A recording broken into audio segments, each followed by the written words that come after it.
Welcome back to the channel, everybody. Zach with Money Pit RC. Today's video is a Sunday recap, so let's get started. Alright, I know in the last video I did say that I got a 3D printer, and I did, and this last week I've been messing around with it the whole time. I've had a whole bunch of issues with my 3D printer, to come to find out that it was a mechanical issue. The heater block with the nozzle was loose. Basically the two screws backed out almost completely.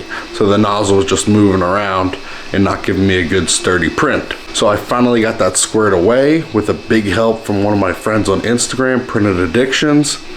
He does a whole bunch of 3D printing. I'll leave a link in the description below where you can check out his Instagram. So he's been helping me this whole week, nonstop, trying to get this thing to work, and we finally had a breakthrough. I'm super excited. I almost threw the printer in the trash, honestly. We finally got some good prints going, so now it's running. We're doing some rock sliders, and I will show you guys what we printed so far. All right, so first up, we got the Jeep JLU. So we printed the front bumper. No, it's not 100% perfect. I still need to dial in all like the settings and all that, but we made a successful print.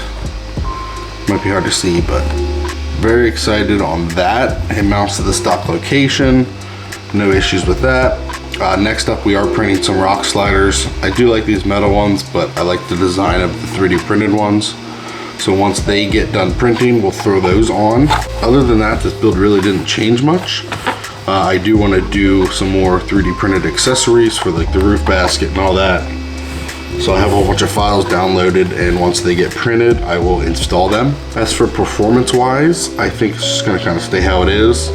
I'll just replace it with something when it breaks, but as of right now, I'm really digging it. I do need to go out and get some more footage of this thing, just because of the way it looks. And so on my first print of the front bumper, it's kind of hard to see, but it had a whole bunch of lines and it just wasn't really clean. So I changed a little bit of settings and I got it better. It might be hard to see, but it's definitely smoother on this one. And also I went to install it and I snapped the ears right off. This one was very, very flimsy. I changed the infill flow and all that, but I still don't know what I'm doing, but I'm learning day by day. But I am very happy that I at least printed something and it works and it looks decent. So coming along with the IR40, I did find a fuel cell file which sits in the bed area, which I think is a little cool once I get that painted up.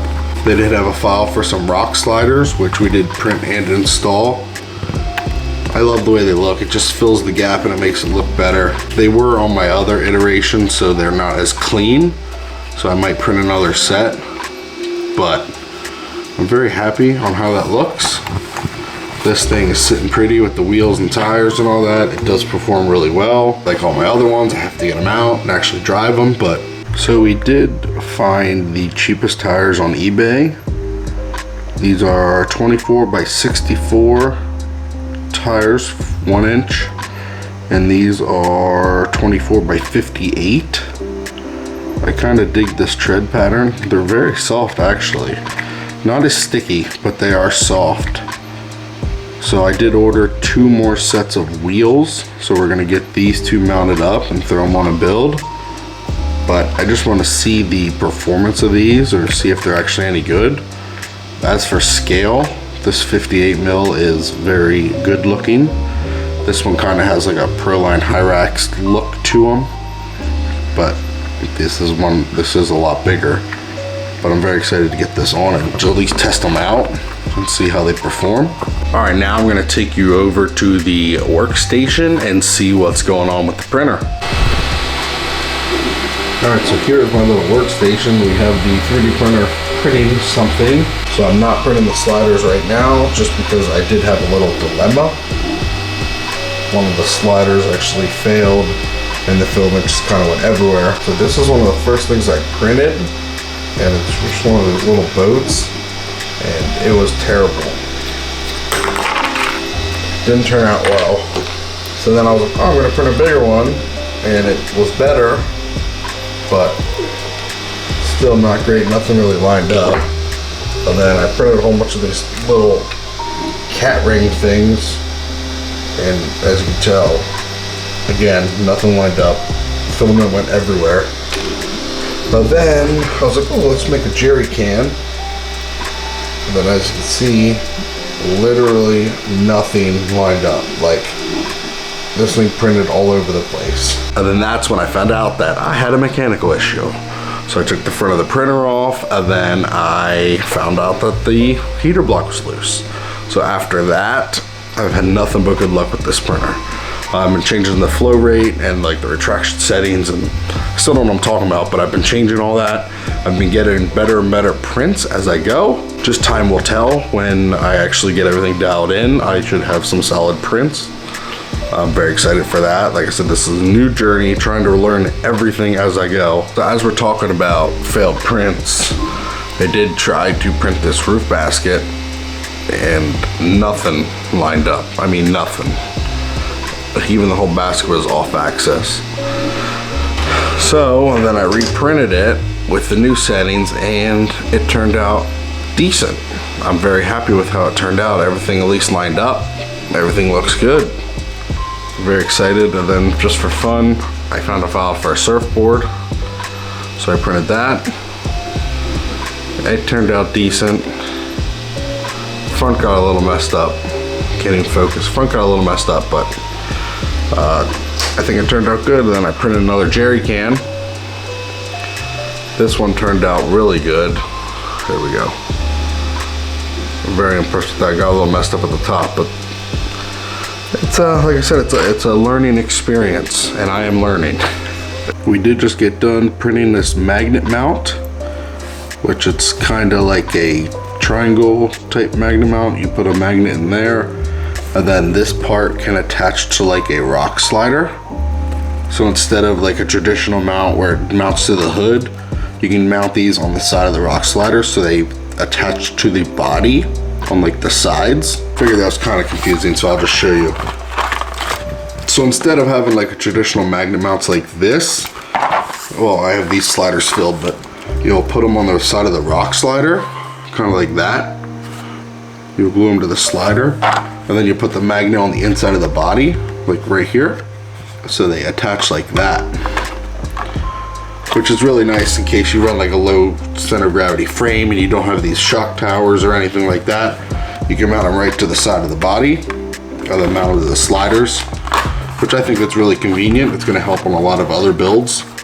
So that's why we're going to print a whole bunch of these. I think that's amazing. It'll definitely help with like different types of bodies and different stylings, because not all bodies can attach like with a hood or to the bed. So this will definitely come in handy.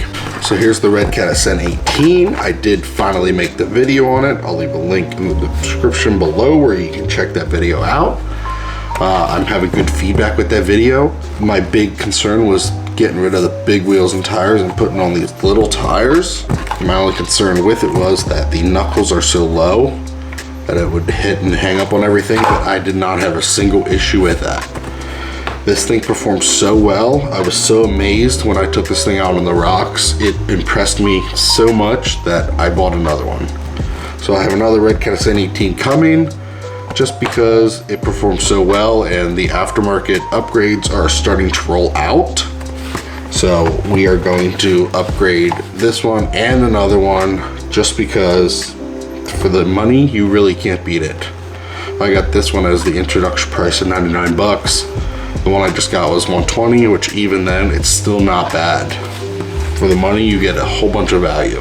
So you know my favorite courses are the Hangar RC CrawlerTraxs. So here we have another mud pit, which we already have one assembled. We use it quite often with the monster trucks.